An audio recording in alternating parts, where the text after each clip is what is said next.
Hey, what's going on, y'all? Today we have another digital forensics challenge from CyberDefenders, and this one will be focusing on network traffic analysis. So I've already gone ahead and extracted the PCAP file, and to solve these challenges, we're not going to be using the Wireshark GUI. We're going to be using TShark, which if you've never used before is the command line version of Wireshark. So let's get into it. How many packets does the capture have? So the first three questions looks like it's just asking generic information about the packet, which we can actually use a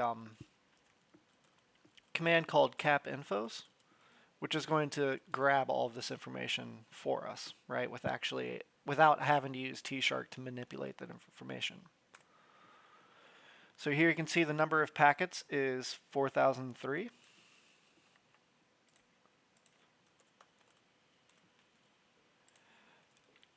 And the time that was captured, which this is UTC time, is this. And the duration of the capture. So with cap infos, unfortunately the capture duration is listed in total seconds. So what we can do is write a quick Python script to get this information for us. So we're going to have time equals float, because I'm going to use input to grab the number of seconds, which input would just store that number as a string instead of an actual number, right? So total seconds. And now we want to determine the hours. And to do that, we can do integer. We'll take time and divide it using integer division, right, by 360. 3,600, right? That would give us the hours. And then for minutes, we can do integer, and we need time divided by 60.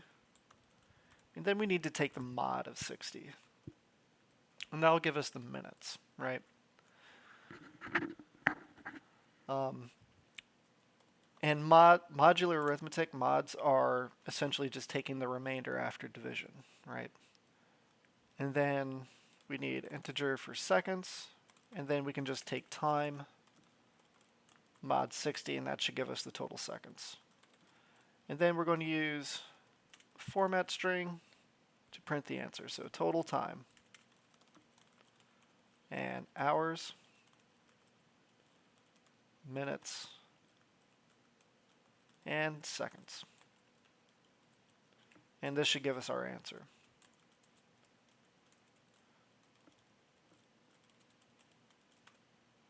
One hour, 3 minutes, and 41 seconds. So 01, 03, 41. All right.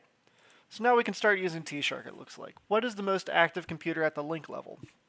So what is this asking? This is looking for a MAC address of the most active machine, right? -N is going to prevent DNS resolutions, right? And then we need to specify the file that we want TShark to read, which is what the -R does. And then we're just going to print specific fields, right? That's what the -T does, and we have to specify that information. See, if we went ahead and gave it the field that we want, right, which in this case is Ethernet source, it's going to come back and ask you, hey, tell us what you want, right? The output that we want. In which case, we just want the fields, right? And to make life easier, we can go ahead and sort this information. Do unique -C will give us a count for each iteration, and then we're going to resort again numerically. And with the R, what that's going to do is it's going to sort it in reverse order. So instead of going least to most, it's going to go from the most connections to the least. And here we have the most active NIC. All right. What is the manufacturer? MAC addresses are unique enough to where you can actually look up the vendor that made them. So we're going to go ahead and Google for MAC address lookup, and you'll find a site like this, and we can see that Hewlett-Packard made this network interface card. It looks like they want a dash in between Hewlett and Packard. Where is the headquarters for the company? So we can just do where is the headquarters for Hewlett Packard. We see it's Palo Alto. Palo Alto.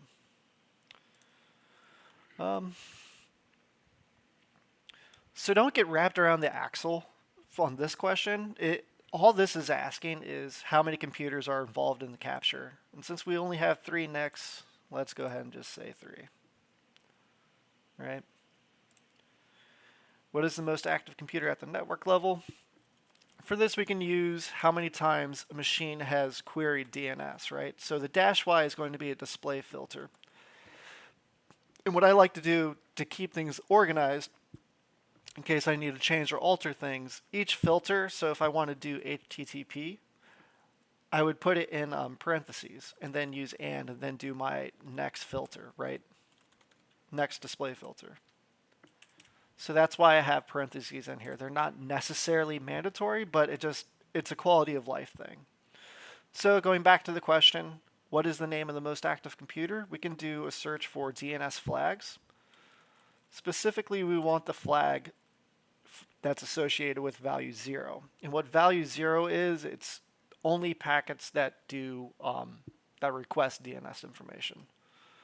And then we can add a field value to look for DNS query name. And then we're going to go ahead and do sort, unique, and sort again. And we see that our answer is going to be Beijing whatever PC.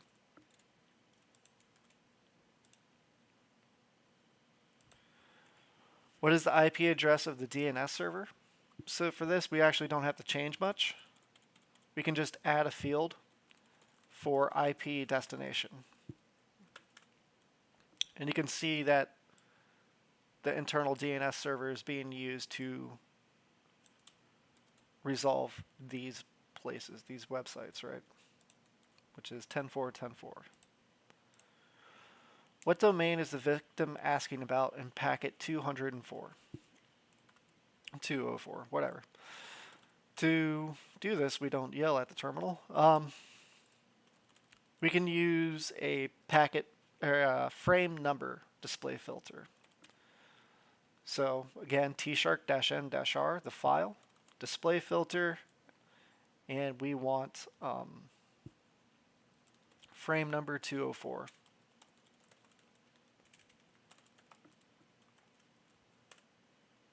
And here we see that there's a DNS query about pro forma invoices. To get the IP, we can do this one of 2 ways, right? We can do DNS, and we can grep for pro forma invoices. And you can see that there's a DNS response saying that it's located at this IP address. Or, if you don't mind getting rid of the no resolution value in our command, we can do -r stealers pcap statistics. That's what the -z is. And then we can ask it to do resolve the host name. And we want to grep for pro forma. And here we get the IP address again. So 2 ways to do the same thing.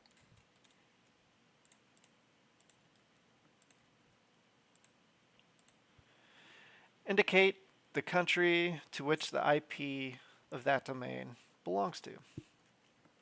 So for this, we can use who is, right? That would be the easiest way to do it. And we can do -i and give it,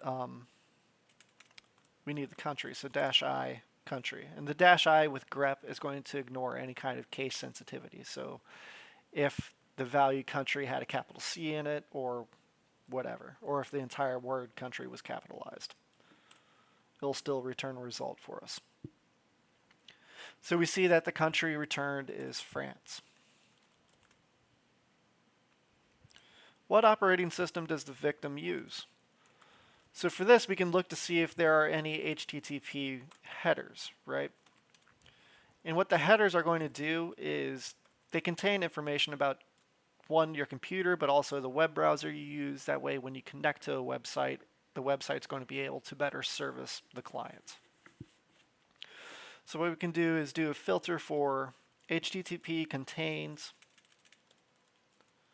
and then we're going to look for the user agent string.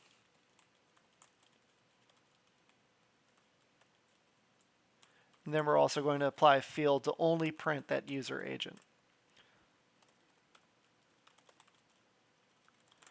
And this is also a quality of life thing when you're in the Linux terminal. If you have a command string that goes really long and starts to wrap around, so it doesn't wrap around in the middle of like a word or something like that, you can do the / and hit enter, and that's going to allow you to continue writing your command on the next line.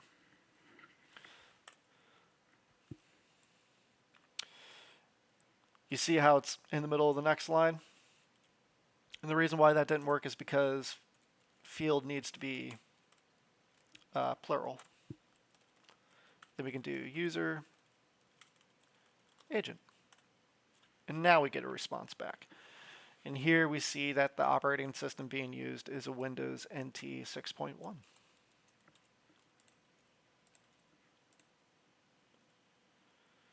What is the malicious file that was downloaded? For this, we can still use a HTTP display filter, but this time we're going to do HTTP request method, and we want a GET request, right? Because GET requests are generally associated with pulling some resource from a website. And we see in the first one, it's going to that pro forma website, and it's pulling this exe file. What is the MD5 hash? So to get the hash of the file, we're actually going to have to grab a local copy and place it on our computer, which we can actually do through the pcap file. So we can go ahead and make a directory. We'll call it objects. And this is just going to help keep our workspace clean, right? So we don't end up cluttering our current working directory with a bunch of nonsense.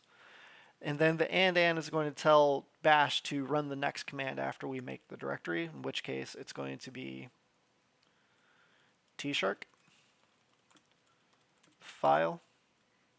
And then we want to export objects. And we want to export. Then the next thing you need to specify before we can export stuff is the protocol being used and then the path to where you want to store it. And then we'll go ahead and continue our command on the next line, and we'll go ahead and run md5 sum to get the hash that we need. So objects any.exe file. And here we have our hash. All right, what is the name of the malware according to Malwarebytes? So for this, we can just take the name of the executable file, do a Google search for Malwarebytes, and we see that we get the first result is spyware, HawkEye, keylogger, which the name of the challenge is HawkEye, so that's probably what we want. So spyware, HawkEye, keylogger. What software runs the web server hosting the malware?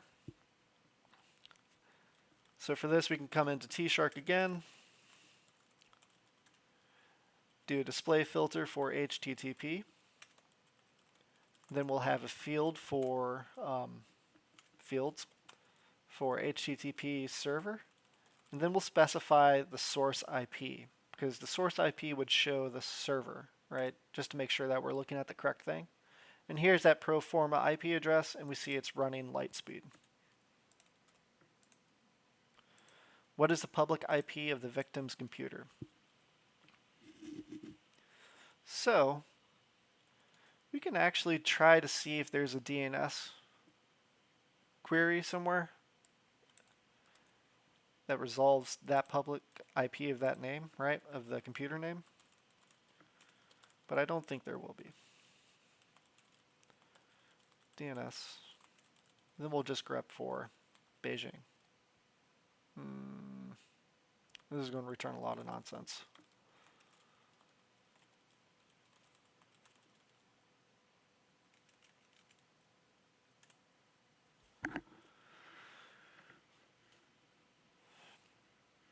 Yeah, it doesn't really return anything.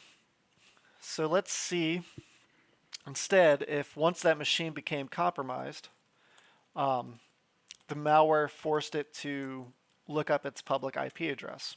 So we can see if it does that over HTTP.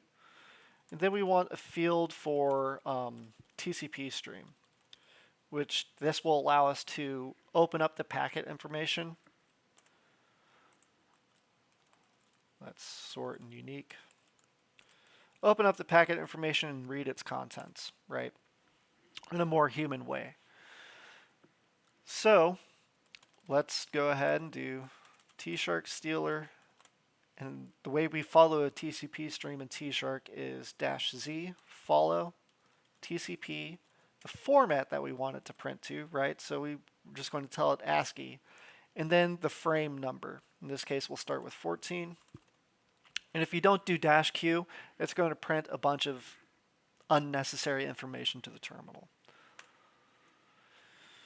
And there's nothing really in that packet. Let's try packet 15, or stream 15 rather. And here it looks like our victim computer is reaching out to a website called What's My IP Address. And it's getting this returned. All right, so this is its public IP. All right, what country is the email server located in? Right, it's essentially what's being asked. So we can do TShark. We're going to look for SMTP information, which SMTP stands for Simple Mail Transfer Protocol.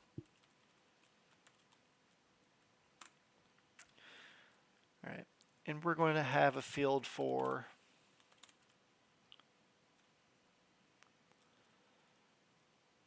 let's do source IP.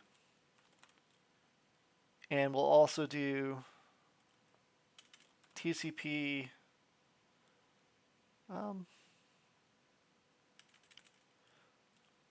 we'll do destination as well. We'll then do, actually, we'll just do destination. We don't need to flood our terminal with a bunch of stupid nonsense. Not stupid, rather, but unnecessary stuff. So we can do TCP, and what we want to do is do the destination port. And that should be good, right? Not yet. Sort and unique. There we go. And you can see that this is our victim machine, and even if you didn't really know that, hold on. Even if you didn't really know that, you'd be able to tell just by looking at the port values, right? This is obviously some kind of a client operating in ephemeral ports, whereas this 587 is generally a port associated with a secure SMTP server, right? And if you aren't sure about that, you can always come in and do SMTP port 587. And then there you go. 587 is the default mail submission port. Right. There you go. So now we know. So we need to find the country. So again, we're going to take that IP address and do a whois query, grep I country. And we see it's the United States. All right. What software is the mail server running? So again, we can use this. And let's do SMTP response. Yeah. And we'll just print out the first one we get.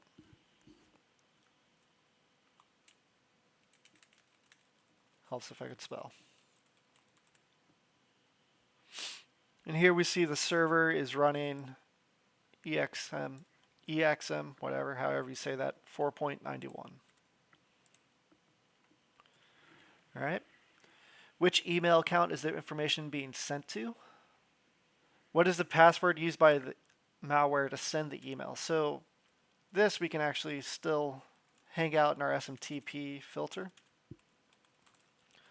But this time we're going to add SMTP auth password. And this should give us the password, which looks like it's base64 encoded. So we can decode that real quick. And we see that it's sales at 23.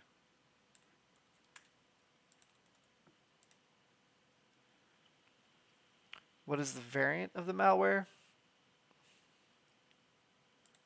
How many minutes does this? So to determine how many minutes apart emails are sent out, we can use TShark.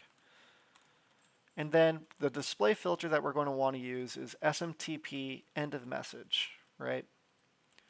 And we can specify the time field so we can better read it.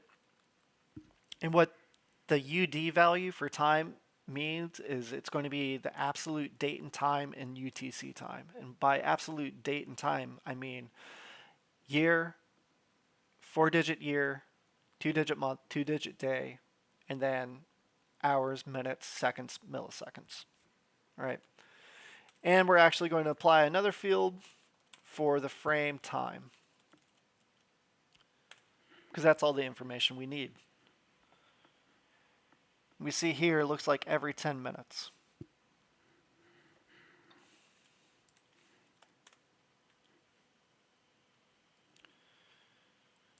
Now for this, it looks like we're actually going to have to read the information contained inside the email for these. At least I assume. So what we can do is we can come back, tell our display filter we want SMTP, but this time we're going to have our fields present us with the TCP stream numbers. That way we can go through and start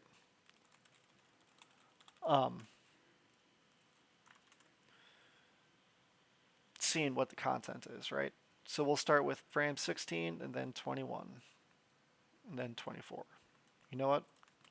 Just so I don't have to keep running this command, let's call it smtp stream.txt. That's what we want. 16, 21, 4. So TShark z follow TCP. We want it in ASCII and then 16-Q.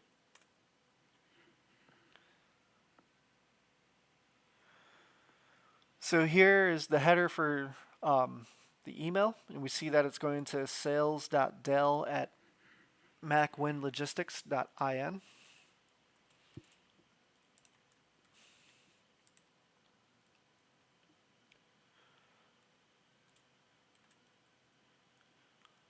So to get the access credentials, we probably have to decode the body of the message, which is all of this stuff right here. And we see that the encoding content type is base64. So let's go ahead and echo.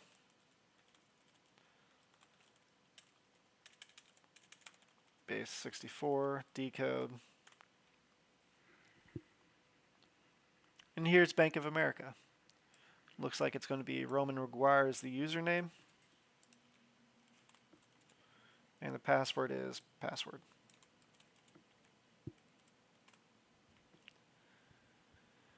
And the variant used.